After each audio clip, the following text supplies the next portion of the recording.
Well, hey friends and neighbors, this is Chuck out at Sheridan Park Farms. Welcome back to the farm. So I've been recording footage now for about 4 or 5 days, trying to get a sequential kind of video put together for y'all.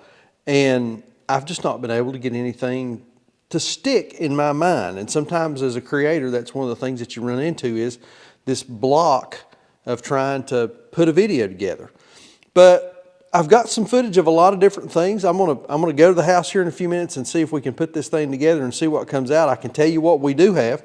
We got new baby chicks. We got a new baby calf. We got some firewood stuff. I don't remember what, I think I pushed a little snow. I don't know what all was going on. But anyway, hang out with us for a little bit. Let's see what this video looks like. I'm gonna be as surprised as y'all are. It is a snowy morning here on the farm today. It's not unusual for us to get snow. We do get some snow here, but typically not a lot. And whenever we do, it's a pretty major milk sandwich event, if you know what I mean. Everybody goes to the grocery store and buys up the milk and bread. But anyway, this is the area beside the shop. There's the shop. And this is where I'd been splitting some wood. We'd set the sawmill up here one day. I had bought a load of wood to cut for firewood. And I've made a mess of this place. So I'm working today to kind of clean this up. So hang out with me for a little bit. Let's see if we can build a fire in the snow and burn some old junky stuff that I've got. Do some chores. Let's see, I don't know what all the day is going to be. It's early. We'll see what happens. So hang out with us for a little bit. All right, I worked on this for a while yesterday. On the last video, we took some wood into the shop. And this is all I have left that is dry for the winter. And it ain't much. And most of it, frankly, is black walnut, which isn't the best firewood. It works as firewood, but it's not the best. This is, there's probably I'm sure there's a full cord here. Stuff that we've cut, split, and it's stacked to be drying right now. But it's not going to be ready for a year, till next year. Got a little bit left right there. And then this over here, a lot of this is some old junky pine that I had cut down or that had fallen, and we had cut it up, and we're just basically using it for campfire wood in the fire pit. So what I want to do is I want to burn all this today, or the majority of it today, get rid of it, get it gone, be done with it, so that we can put some more pallets up here and cut and split some more good oak and maple and that sort of thing for firewood for the shop. I've got some big rounds. I've still got some big pieces of stuff that I had bought last year. There's more of it over here. Some of this is stuff that my first run at the mill. Got some cut off stuff there. We'll cut that up. And then I've got these big guys here. So we may work on all this today and see how it goes. And just as an aside, for those of you that are looking to buy firewood, this is not a firewood channel. Don't think I'm turning this into a firewood channel. This is the farm. This is what we do. This is what's going on here. I reached out to a guy this morning and that had advertised on Facebook Marketplace for some firewood for sale. Good load of wood, good price. And I sent him a message. I said, how long has this been drying? Or something to that effect. How long has this been drying? And he said, cut last year. So I responded back and said, cut and split, ? He responded back with cut. So if you're buying firewood, ask the question, how long has this been cut? How long has it been split? How long has it been drying? Typically for hardwoods, you want at least, and I know some people will argue that oak you want a little bit longer, and the longer the better, but you want stuff that has been cut, split, and drying for at least a year. So just buyer beware whenever you're buying firewood.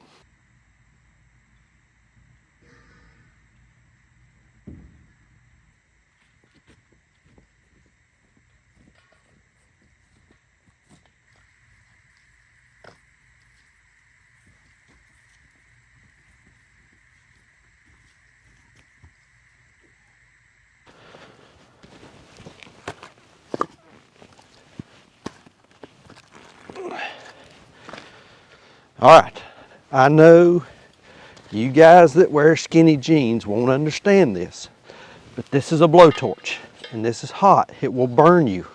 Be very careful. We're gonna light it using a torch. Probably, if you wear skinny jeans, you probably shouldn't do this.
I got a few slabs here from some cutoff stuff that I'd done when that first trip out with the mill. So we're gonna cut this into 16-inch lengths, use it for firewood.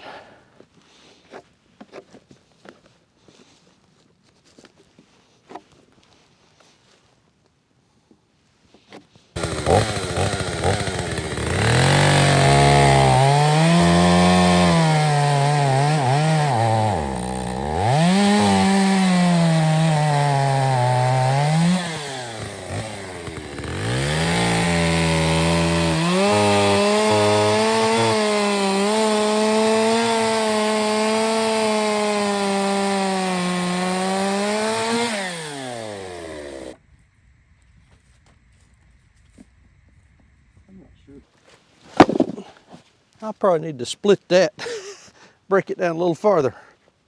Well, we got her ripping now.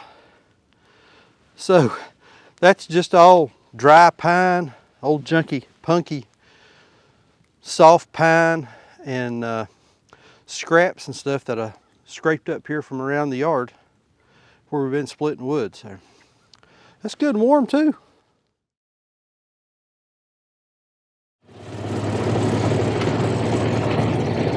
Sandra was leaving and called and said we had a surprise down here in the field, so go see what it is. I'll tell y'all what, it was 12 degrees. And I know you people in Canada, yeah, balmy. But it was 12 degrees when I got up this morning. It's about 14 now. We were letting the sun come up to get started, so let's see what we got. All right, now here it is. So Sandra called. She was leaving to go drop some forms off for her work. And she called and said, I think you've got a calf in the field. So I rode down here a few minutes ago. Sure enough, we do. So this little thing, like I say, it's cold out this morning.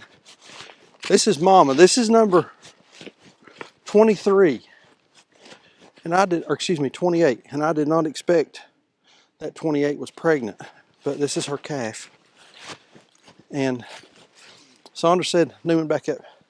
Sandra said that it was up walking around when she drove by. Mama's not happy.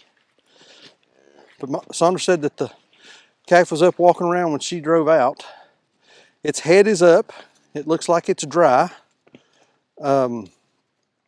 So I think instead of, we could pick it up and take it to the shop, get it next to the fire, but I think instead of doing that, I'm just going to leave Mama here with it and see how she does. A new calf this morning. Proud Mama. That's good, Newman. It'll freeze back over here in a few minutes anyway. At least it wasn't all the way froze hard and solid. All right, we brought them a roll of hay out. We're gonna unroll this. But look at here. Mama and baby's up. Mama's pooping right on its head. I don't know how well y'all can see that. See if I can zoom on this camera here. I want that. Looky there. She's up and about. Fresh little thing. I'm not gonna try to get any closer. All right, folks are asking about the chicks. These are our new baby chicks. They came in a couple days ago. We have, as you can see, I was gone when this was done. Sandra and Newman moved them up here. We have moved them into the shop, and we have combined them all into one brooder because it got down to 12 degrees last night, and it's supposed to be down. I think the high in a couple of days, the high during the day is like 21. I mean, we're in the middle of a cold snap, and I know you people in Canada, but anyway, so we're in the brooder. We got the lamps going. I don't know how well you can see in there, but as you can, if you can see, there's a good majority of them that are outside of the light and are feeding and drinking and doing all that kind of thing. And so in the interest of, again, of full disclosure, we have lost a total of 26. I expected some loss. Don't know that I expected quite that much loss, but we have lost chicks. The thing about what we lost is that it all occurred within about the first 24 to 36 hours. So I'm wondering, if y'all remember whenever we first put them in there, they were massively cold because they had just got off the mail truck and we had picked them up at the post office, and I think that there was some cold shock. And when that happens, sometimes you're just behind the 8 ball and you're going to end up losing them. Could have been management. A lot of folks had said something about the tarp that was going on, that we needed to put more of a soft kind of a blanket. So we did do that. We added some, well, let's see if I can show you. We added some foam board. I've got it clamped on there so good you can't get to it. Added some foam board. This is, I think, 1/2 inch maybe, foam board insulation. Added that, and then the blankets. And that was about the 24-hour mark, 36-hour mark, and by then we had already had most of the loss. We've done that, so I don't know, it might have been the management piece. We probably should have put the foam board insulation and the blanket on there earlier, and that might have stopped some of it, but you know, we are where we are now. So down to 75, started with 101, so down to 75, we lost 26. Not the loss that we had hoped for, but that's the way it goes. All right, so we've had a little bit of a change in plan. My mom called, and y'all know my dad passed away a couple months ago. And we had some snow earlier in the week, and what was just flurries for us has stuck at her place. She's about 45 minutes, an hour away, but there's an extra 1,500 feet in elevation, so she is what we call up on the mountain. So I'm on my way up there, just have stopped at Walmart. She needed me to pick up some bread and milk for a good milk sandwich, and also to grab some prescriptions for my grandmother. So let's head on over to their place, and we'll get Dad's tractor out. I think the bucket's still on it, and see if we can push a little bit of snow. Been a while since I've done this.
fire going again, ain't it? All right, y'all, I'm a couple of days post some of that footage that you've just seen. So I'll bring you up to date on what I've done. And I apologize for not capturing more footage. I've had some work commitments. My mom had some snow. I needed to go up there and clear snow. Excuse after excuse after excuse, but I've not filmed. So this mess over here, you can see we got all of it cleaned up. I am buying some wood because I told you what's left down there under the tarp is all that I've got dry. This is all green stuff, so that's all I've got dry. So I did find a local supplier, and I bought a load of wood. I'm going to talk a little bit about buying firewood. I've learned some real lessons on buying firewood over the past week. I've got some more down here on the dump trailer. We're going to get it up here and dump it. But my fire, still got fire going. I've rebuilt this a time or two, but that's all that's left out of that junk that was laying over there. So we've got it. We've got that stuff in pretty good shape. Still got a couple of big rounds over here that need to be split. We'll get to that. And then got some more stuff over here that needs to be cut up and split. But for right now, whew, it's snowing, Newman. Yep. For right now, let's go get the trailer, bring it up here. We'll dump that other wood and start doing a little stacking job.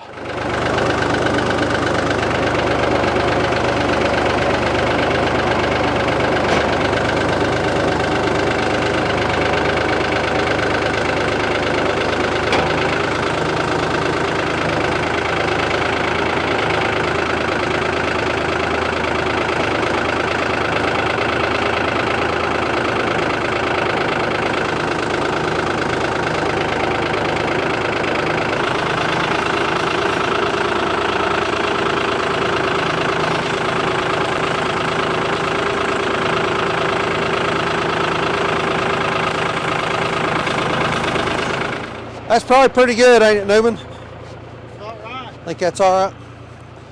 Let's just dump it right there and then we can start stacking.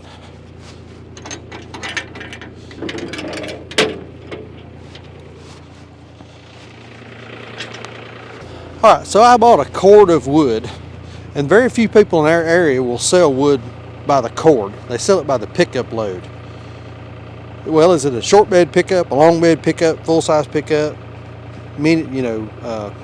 Smaller truck? Is it a dump truck? What are you talking about? So this is 4 foot by 8 foot by 8 foot, 128 square feet of wood. I picked this up yesterday on my truck. I have a long bed Ford truck. I picked that up. And then we got the rest of it today. I took the trailer because I couldn't have got all of it on another truckload. So this is a full cord of wood. And it is dry. We'll talk about that in a minute, but it is dry. A lot of oak. There's some locust, a little bit of maple. There was some box elder, and actually a little bit of Bradford pear. So hodgepodge of wood. So we're going to dump this and then we'll get it stacked. All right, remember?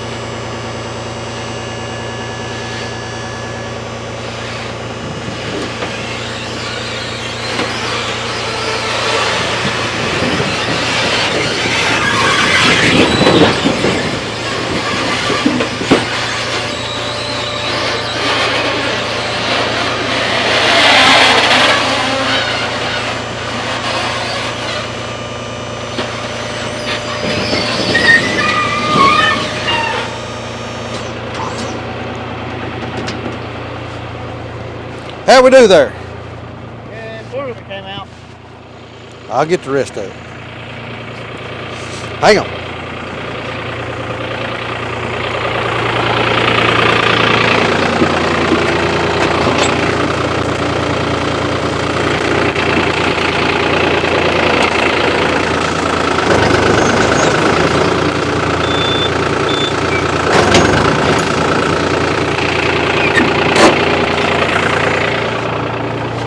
A little more? Do I need to raise it a little more? Oh, we got her now. We got her now.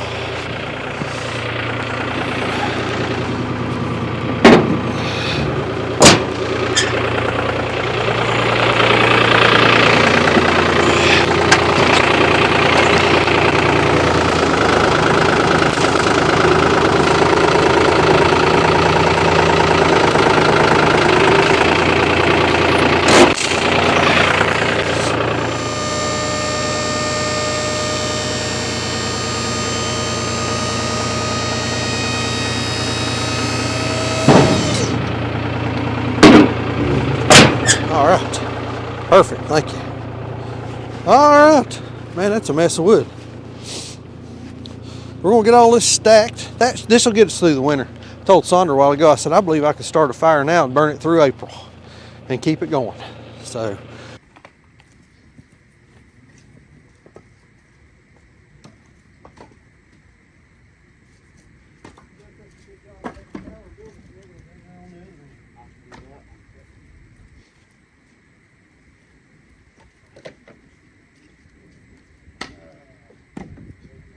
You done such a good job with that tower. Build us another one down there on the other end. Yep.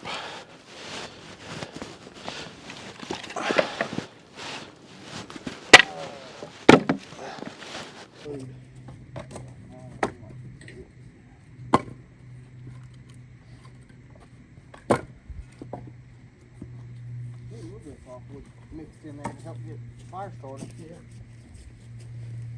Yeah, a little bit.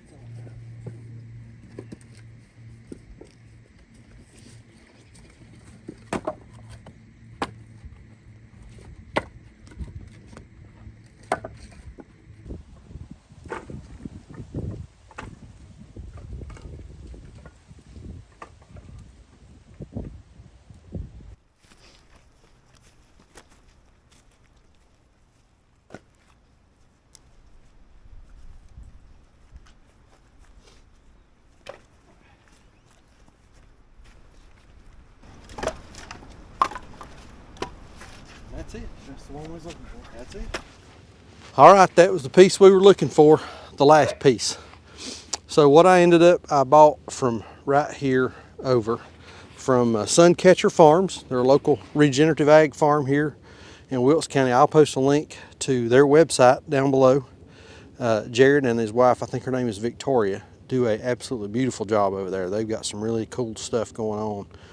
And Sandra went with me today to pick this up, and we've picked up an idea or two that we're going to try on our place. So always good to visit other farms and learn from them. So this gets me to the point now that I don't feel like I have to be real conservatory whenever I'm building a fire. When I just had that little... What word is conservatory? I don't know what kind of word it is. I just make it up. I just made it up. Yeah. Conservatory. Anyway, Conservatory. I don't have to That's be... somewhere where you keep stuff. You keep stuff? Okay. I don't have to... I can build a fire with reckless abandon. How about that? I can say There that. I can build a fire with reckless abandon and put as much wood on as I want to, and don't have to be easy because I'm worried about running out of wood because of just that little bit that I've got left down there under that tarp. This is all dry. This other over here, this is stuff that we just recently cut and split, so we won't be able to use it for a while. So let's go in the shop because it's cold. I mean, it's getting cold out here. Let's go in the shop. I want to talk to you about some buyer beware stuff when you're buying firewood. Some stuff that I ran into when I was trying to buy a little bit. All right, got that wood stacked and came in and built a fire in the stove, and Maggie climbed up in my lap a little while ago and she fell asleep, and I think I did too. There is nothing like wood heat in a wood stove.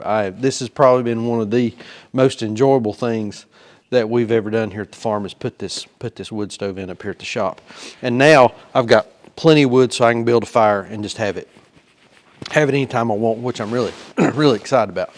So when I started looking for some wood, and like I had said earlier, I was about out of stuff that I had cut and split and dried, and I was just about out of that, and decided to start looking for some. Let me tell y'all, there is a lot of shady stuff going on in the firewood industry. I sent a couple of folks messages.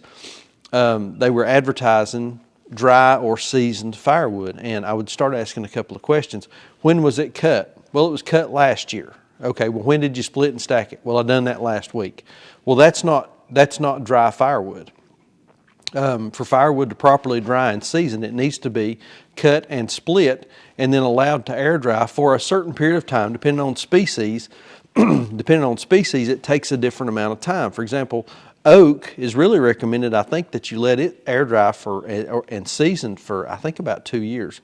A lot of other stuff like, poplar's going to dry quick, maple's going to dry pretty quick, and some of the softer hardwoods are going to dry a little quicker than oak's going to. But, send a message to some other folks. Where are you at in relation to where I was? And they said, well, we're in They told me where they were, and I said, well, I'd like to come and get a load. Well, we only deliver. And I said, well, I'd really like to come and pick up so I can put a moisture meter on it and just check the moisture on it. Crickets. I mean, nothing. No response, no, yeah, you can do that. Nothing at all. We'll bring it to you. You can test it. If you don't like it, then we'll, you don't have to pay for it. Nothing at all like that. Another guy, this was the funniest one to me. This was crazy. Sent him a message, said, hey, have you got some firewood available? Yep, I've got it available. I said, well, great. I'd like to, has it been cut, split, and dried? Oh, yeah, we've already cut it. Okay, well, I'd like to come and get a load. Well, where we're cutting it at is kind of wet and muddy. And I said, what do you mean where you're cutting it? He said, yeah, we're cutting it. You can come and get it, but it's kind of wet and muddy right now. And I said, well, if you're cutting it now, how is it dry? And then again, nothing, just crickets. But I did find these folks, Suncatcher Farms, like I said, they're local. They sent me a picture of a moisture meter in a stick of wood that was showing, I think, about 9%. They said, you bring your moisture meter, you can check anything you want to check, as many samples as you want to check. This has all been cut, split, undercover, it's dry, it's ready to go. And he made me a really good price on it. So we got it from them. And while we're there, like I said a while ago, they showed me some of their stuff that they were doing with their farm. Very interesting. And we may be trying some stuff that they're doing. You never know where you're going to learn from. But I think the point that I wanted to make on, if you're buying firewood, ask the questions. Don't just blindly accept someone that says, yes, it's dry, yes, it's seasoned. When did you cut it? When did you split it? How long has it been stacked? Has it been dry? Get you a cheap moisture meter. I'll post a link to a real cheap moisture meter in the description down below. I think they're about $17 on Amazon. And try it and just go test it and see. But if you're buying firewood, make sure you're getting your money's worth. Buying stuff that's too wet creates conditions for a chimney fire, build up a creosote in your chimney, and it can burn your building down, your house down, or wherever you've got it at. So make sure that your chimneys are staying clean, and the primary way to do that, keep your fire hot, make sure that you're burning good dry wood. So, another update on the chicks. Since that last little piece that I filmed that I showed you, I think we've lost maybe one more up here in the shop. Putting that brooder here in the shop with the lamps. We turned one of the lamps off today because they were all staying away from the light as far as they could. So the chicks are doing great. That calf is doing great. I went out there to feed this morning. I'll post a picture here. He let me pet him. He came right up to me, and it did end up being a little bull calf. So we put an ear tag in him, banded him. So he's off and running, ready to go. I don't remember what else I filmed. I don't know what else I thought. But like I said, I apologize. This has sort of been a mishmash for the week. I'd kind of set some goals for myself when I wanted to post videos, and it just did not work out this week because I could not get my mind around a theme or a story for a singular video. I was just shooting footage, and that's what this has ended up being. And like I said at the intro there a few minutes ago, I'm going to be as surprised to see what this turns out as you guys are. So I hope there was something here that you enjoyed. Hope that you enjoy coming along with us. I like filming and feeling like I've got folks coming along with me and showing you what's happening here on the farm and what's going on this time of year. Not a whole lot of animal stuff, just a little bit of in the shop stuff, firewood, and babies being born. I did not know that cow was pregnant until the other morning when Sandra called and said, hey, you got a calf down here. And happy to have that little wool calf. So, like we always say, please keep us in your prayers. May God bless you and your families. And we'll see you on the next video. Thanks. Sophie Bill, are you cold? Yeah, it's cold in here.